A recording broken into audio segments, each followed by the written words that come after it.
Go back to page 1.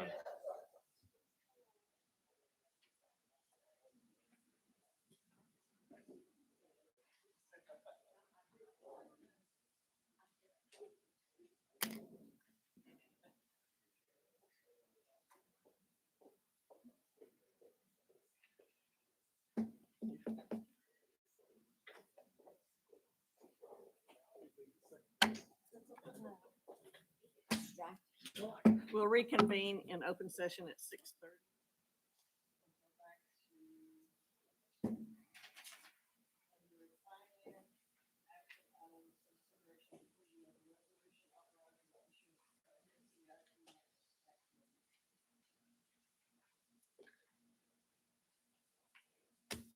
Lewis, you're up.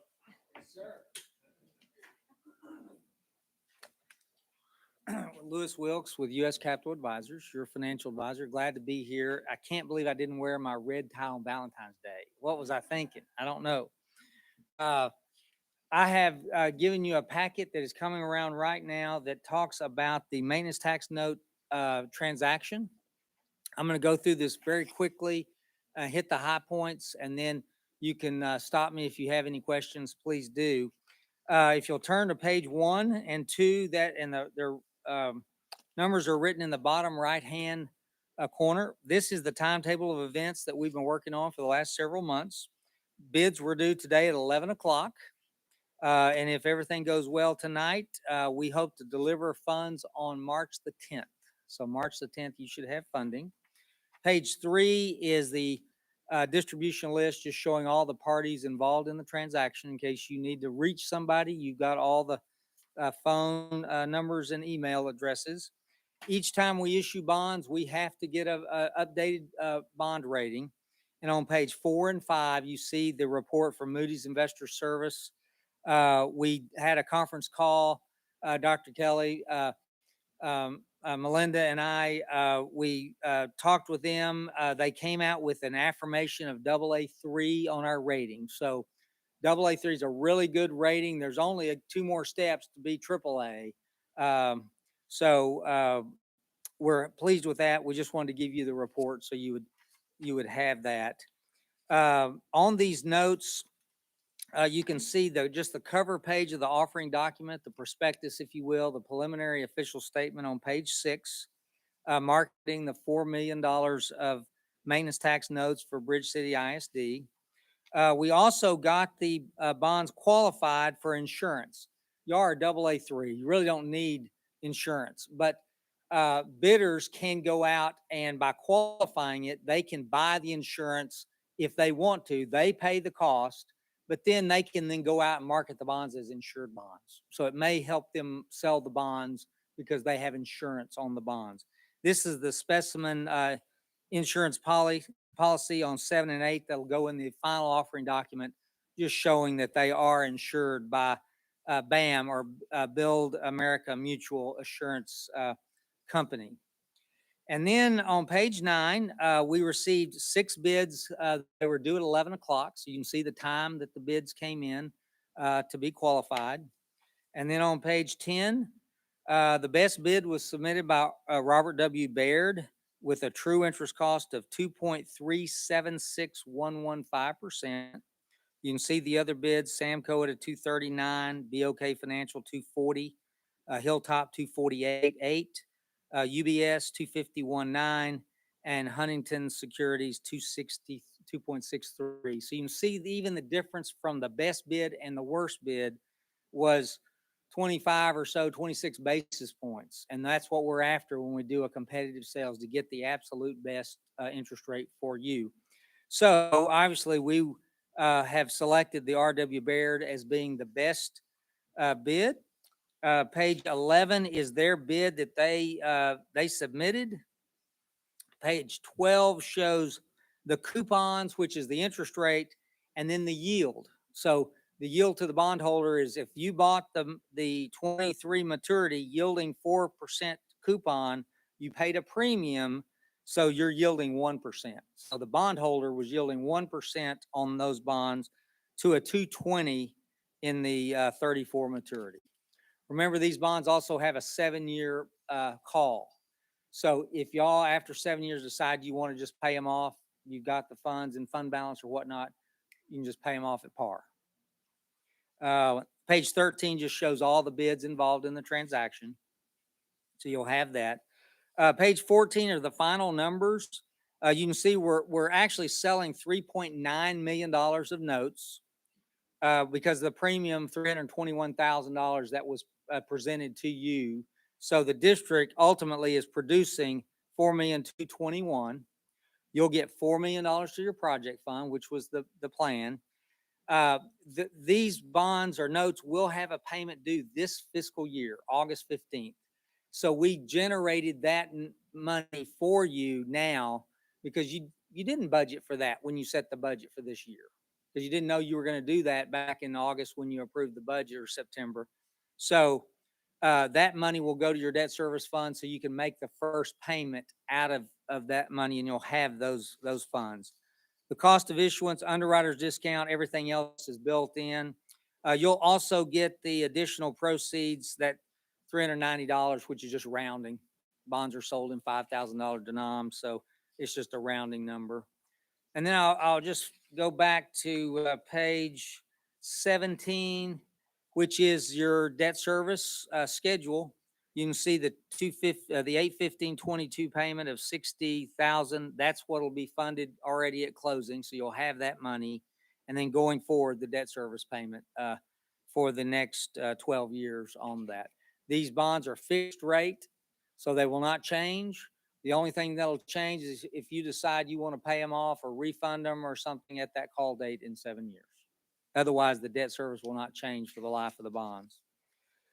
And that is a real quick overview of the transaction. Be glad to answer any questions before I turn it over to your bond counsel with Norton Rose Fulbright. Any questions on the transaction or the process or?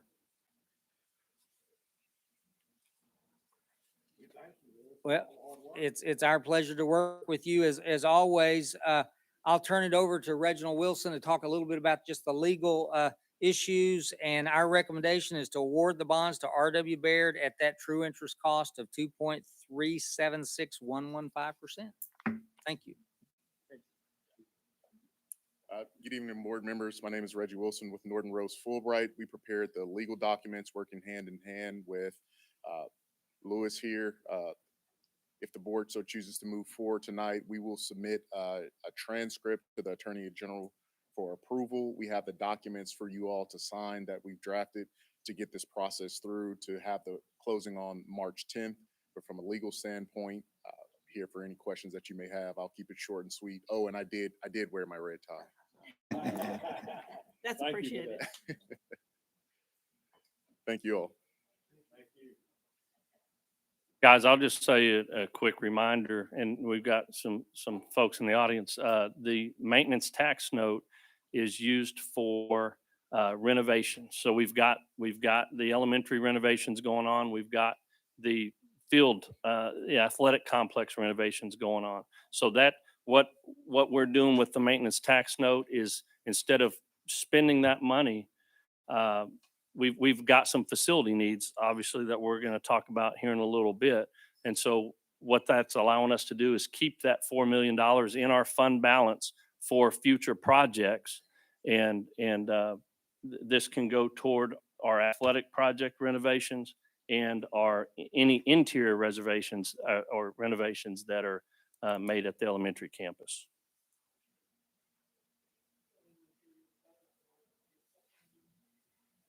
Tax municipal.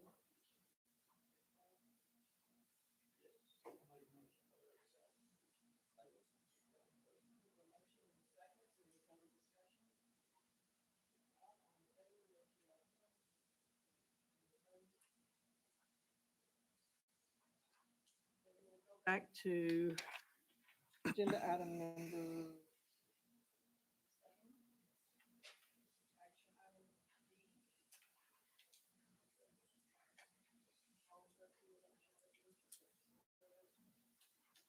The trustee election is conducted under the provisions of Section 11.058 of the Texas Education Code, which provides for trustee elections by position. Order of trustee election shall be ordered not later than the 78th day before Election Day. That's in Section 3.005 of the Election Code. Notice of trustee election shall not be given any later than 19th day before the election day, which is also Section 4.003 Election Code.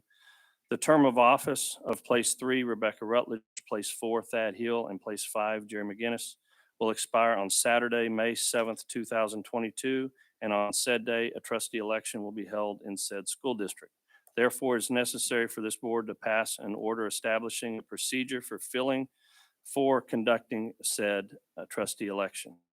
It is recommended the board approve calling a trustee election and approve the resolution ordering trustee election. So move.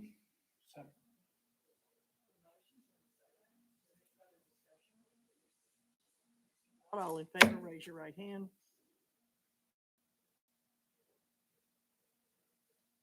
Item number 2 is consideration and approval of an order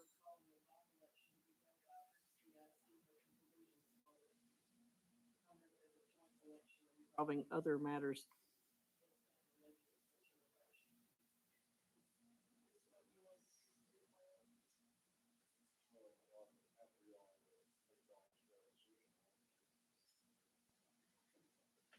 Make sure you're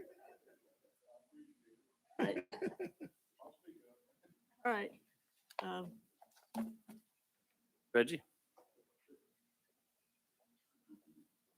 Board, we've prepared the order calling the bond election. It will be broken down into 2 propositions. Proposition A will be for the new middle school in an amount not to exceed the 59.7 million. And then Proposition B for the CTE, which would be for $14.7 million. And I'll take any questions if you have any about the order. Okay.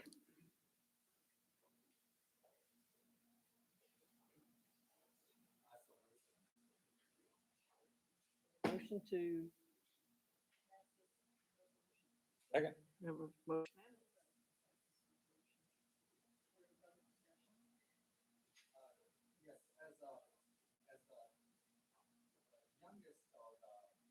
Wait a minute. Wait a minute. As the newest board Okay. member, I have struggled with this decision about law. Asked me at the beginning of my term. I have heard the needs of the district, asked questions, and heard from people.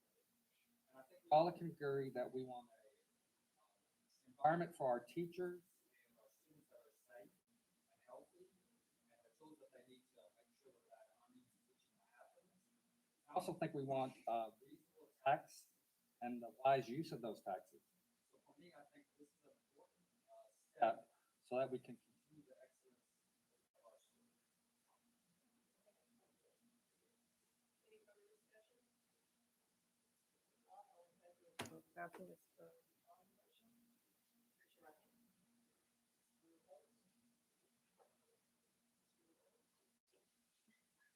Found that the bond election is passed.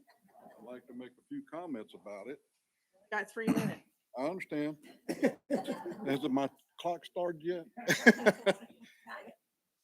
Okay, due to the last time the bond miserably failed, under item V111, if that director of operations would have a records of the repairs that was done on the middle school and prove to the people that are voting that it's costing the district more money to keep the building up and running than it would to replace it, that would be grateful and helpful for the people who are going to be trying to push this bond.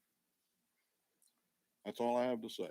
I just wish Mr. Reese was here because I know he's just took the position after Mr. Scales retired.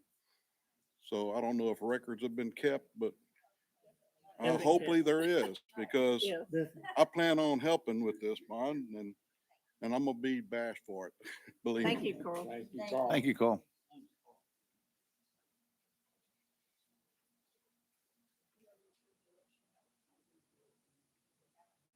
No. No, we didn't. Okay. No. All right.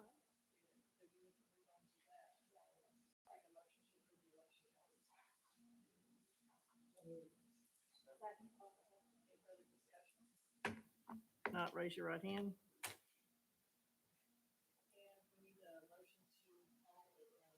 Joint election agreement.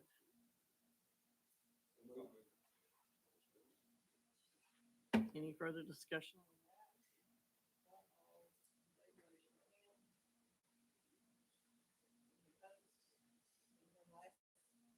Set board meeting to canvass the election. The law requires that the school board must set a board meeting to canvass May election returns. This meeting must be held not earlier than the third day nor later than the 11th day after the election.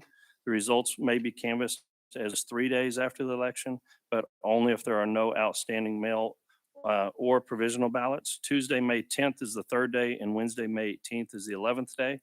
The monthly board work session is scheduled for Wednesday, May 11th, 2022, and the regular board meeting is scheduled for Monday, May 23rd, 2022. In order to comply with board operating procedures and criteria and process for selecting board officers, Until's our workshop will be held immediately after the canvass of returns to allow board members to express their interest in serving as an officer when the board reorganizes. Candidates for the president of the board, vice president, and secretary must have at least 1 year experience on the board. It is recommended that the board set the date of Wednesday, May 11th, 2022 to canvass votes of the trustee election if there are no outstanding mail ballots or provisional ballots.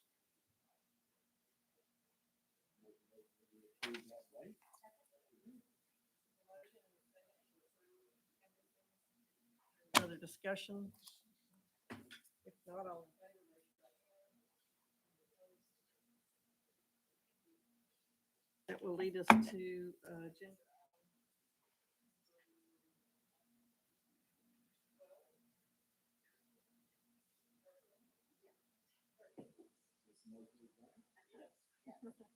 That's the agenda item? That's the agenda That's item. it. Madam President? That's it. Thank you all. Thank you.